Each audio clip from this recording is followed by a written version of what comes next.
ইটালির ভ্যানিস লাগুনের ভিতরে ছোট একটি দ্বীপ। এই দ্বীপটিকে অভিশপ্ত এবং রহস্যময় দ্বীপ বলে। এই দ্বীপটিকে অভিশপ্ত এবং রহস্যময় দ্বীপ বলার পিছনে কিছু কারণ আছে। এই দ্বীপের মধ্যে হাজার হাজার মানুষ প্রাণ দিয়েছে অজানা অন্ধকারে। সেই দ্বীপটির নাম হলো পপুগিলিয়া। এই দ্বীপটির ইতিহাস এই দ্বীপটিকে অভিশপ্ত এবং রহস্যময় বলে। কারণ হলো এই দ্বীপটির মধ্যে হাজার হাজার মানুষ জীবন দিয়েছে। আজও বলা হয় সেই মানুষের আত্মা নাকি এই দ্বীপটির মধ্যে ঘুরে বেড়ায়। রাত হলে এই দ্বীপটির মধ্যে অন্ধকার শব্দ, অন্ধকার সাউন্ড, অদৃশ্য আত্মা এগুলো দেখা পাওয়া যায়। অনেক ভয়ঙ্কর ঘটনা ঘটে প্রতিটা রাতে এই দ্বীপের মধ্যে। চলেন আজকে জানার চেষ্টা করব ইটালির এই অভিশপ্ত দ্বীপটার ব্যাপারে। আমি আছি আপনাদের সাথে ইব্রাহিম। আজকের ভিডিওটা খুব ইন্টারেস্টিং হবে।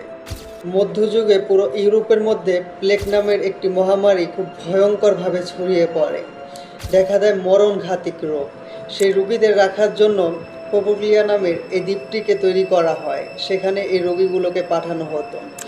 ইতিহাস বলে যতগুলো রোগী এই দ্বীপে পাঠানো হয়েছে কোনো রোগী নাকি এ পর্যন্ত জীবিত ফিরে আসতে পারেনি। এবং কি যতগুলো রোগী ওই দ্বীপের মধ্যে মারা যেত তাদের নাকি ওই দ্বীপের মধ্যেই সমাধি করা হতো। সেখানে তাদের কবর দেওয়া হতো। 1750 সাল থেকে শুরু হয়ে 1970 সাল পর্যন্ত এই দ্বীপে একটা মানসিক হসপিটাল ছিল, যেখানে নানান রকম রোগীদের রাখা হতো। এবং এই দ্বীপের রোগীগুলোকে নানান সময় নানান রকমভাবে অমানবিক পরীক্ষার শিকার হতে হতো। নানান রকম মৃত্যুর ঘটনা ঘটতো এই দ্বীপের মধ্যে। কিন্তু ইন্টারেস্টিং একটা ব্যাপার, এই দ্বীপে যত মানুষের মৃত্যু হইতো বা যত কিছুই ঘটতো না কেন, এটা দেশের ভিত্তিতে প্রচার হইতো না বা দেশের খবরে টিভিতে নিউজ পেপারে কখনো দেখানো হতো না। এটা একমাত্র এই দ্বীপের ভিত্তিতে সব কিছু থাকতো। এই দ্বীপের মধ্যে যতগুলো ডক্টর ছিল, এই ডক্টরগুলো নাকি রোগীদের থেকেও বেশি ভয়ঙ্কর ছিল। রোগীদের সাথে খুব অমানবিক আচরণ করতো সব সময়।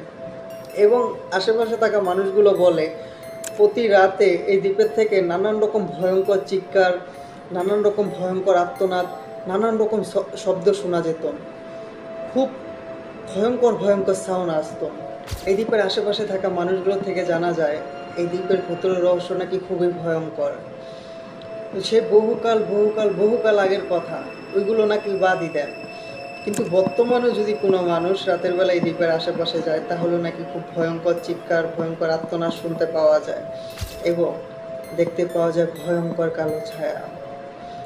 আর তারা বলে 1750 সাল থেকে 1970 সাল পর্যন্ত যত রোগী মারা গেছে তাদের সকলের আত্মা নাকি এই দ্বীপের মধ্যে ঘোরাঘুরি করে। এখনও তাদের আত্মা এই দ্বীপগুলোর মধ্যেই আছে। বহু মানুষ বলে, আশেপাশের মানুষ, অন্যান্য দেশের মানুষ, বহু মানুষ বলে ভ্যানিসে শহরের ভিতরে এই দ্বীপটিকে একটি দানব বলা হয়। এই দ্বীপটির অভিশপ্ত এবং অভিশাপ লেগে আছে এই মৃত মানুষগুলোর কারণে। এই পপুগলিয়া দ্বীপটি আজও বন্ধ। এখানে কোনো মানুষ বসবাস করে না আজও। এই দ্বীপটি সম্পূর্ণভাবে নিষিদ্ধ। এই দ্বীপে কোনো ট্যুরিস্ট, কোনো দেশি নাগরিক কেউ যেতে পারে না। সবার জন্য এই জায়গাটি নিষিদ্ধ। এবং কেউ যদি যেতে চায় তাহলে তাকে সম্পূর্ণভাবে নিষেধ করা হয়। কেউ যদি পালিয়েও যায় তাহলে দেখতে পারলে তাকে জরিমানা করা হয় এবং তাকে যেতে দেওয়া হয় না। কারণ এই দ্বীপটির রহস্য, এই দ্বীপটির ইতিহাস, এই দ্বীপটির অভিশাপ এগুলো মানুষকে আজও শিউরিয়ে দেয়, বিশ্বকে অবাক করে দেয়। এই ছিল আমাদের আজকের ভিডিও ইটালির অভিশপ্ত পপুগলিয়া দ্বীপের। তো কেমন হয়েছে কমেন্ট করে জানাবেন। যদি ভালো লেগে থাকে তাহলে অবশ্যই লাইক, কমেন্ট, শেয়ার করবেন। আর চ্যানেলে নতুন হলে একটা সাবস্ক্রাইব করে দিবেন। আর হ্যাঁ, এমন ইন্টারেস্টিং ভিডিও পেতে আমাদের সাথেই থাকুন। আজকের ভিডিওটা শেষ, আবার দেখা হচ্ছে নতুন কোনো ভিডিওতে। ভালো থাকবেন, সুস্থ থাকবেন। আসসালামু আলাইকুম, আল্লাহ হাফেজ।